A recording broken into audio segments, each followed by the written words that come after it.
প্রেমের জন্য বিসর্জন দিয়ে কত সাধারণ মানুষ ইতিহাসের পাতায় হয়েছেন অসাধারণ। জীবন চলে যাবে তবুও প্রেমিকাকে ছাড়া যাবে না এমন চুক্তিনামাও তো হয়েছিল কতজনের। কিন্তু সুইডিশ ফুটবলার ভিক্টর গিউকেরেস গড়লেন ভিন্ন নজির। পয়সা ও ক্যারিয়ারের জন্য ছেড়ে দিলেন প্রেয়সীকে, যার সাথে গড়ে উঠেছিল প্রেমের সম্পর্ক, তাকেই তিনি ছাড়লেন ক্লাব পরিবর্তনের জন্য। প্রেমের উদাহরণে বোধহয় সেরা হতে পারলেন না ভিক্টর গিউকেরেস।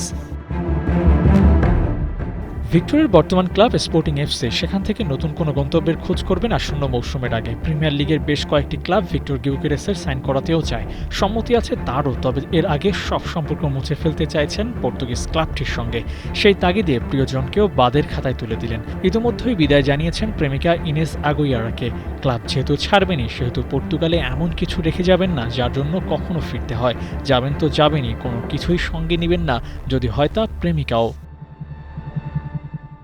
নিজের ভালোর জন্য নিয়ে এমন সিদ্ধান্তে বেশ সমালোচনায় ফেলছে এই তারকাকে। আসন্ন মৌসুমে ভিক্টরের সম্ভাব্য ক্লাব হতে পারে আর্সেনাল ও ম্যানচেস্টার ইউনাইটেড। ট্রান্সফার মার্কেটে ভিক্টরের বর্তমান ভ্যালু ৭৫ মিলিয়ন ইউরো।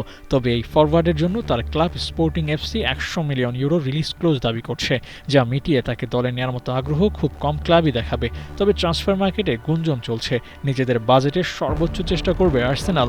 ম্যানিউর নজরেও বেশ ভালোভাবে আছেন এই তারকা। তবে বাজেটে না মিললে সরে আসার সম্ভাবনাও আছে রেড ডেভিলদের। আর যদি শেষ পর্যন্ত ভিক্টোরিয়ার ক্লাব পরিবর্তন না হয়, তাহলে খেলতে হবে স্পোর্টিংয়েই, থাকতে হবে পর্তুগালে। তখন আবারও কি ফিরে যাবেন পুরনো প্রেমিকার কাছে? তার প্রেমিকা তাকে ফিরিয়ে নেবে তো, নাকি ভিক্টোরিয়ার জন্য প্রেমের এই জার্নিটা হয়ে থাকবে অসমাপ্ত প্রেম কাহিনী হয়েই? আবু নাঈম, ৭১।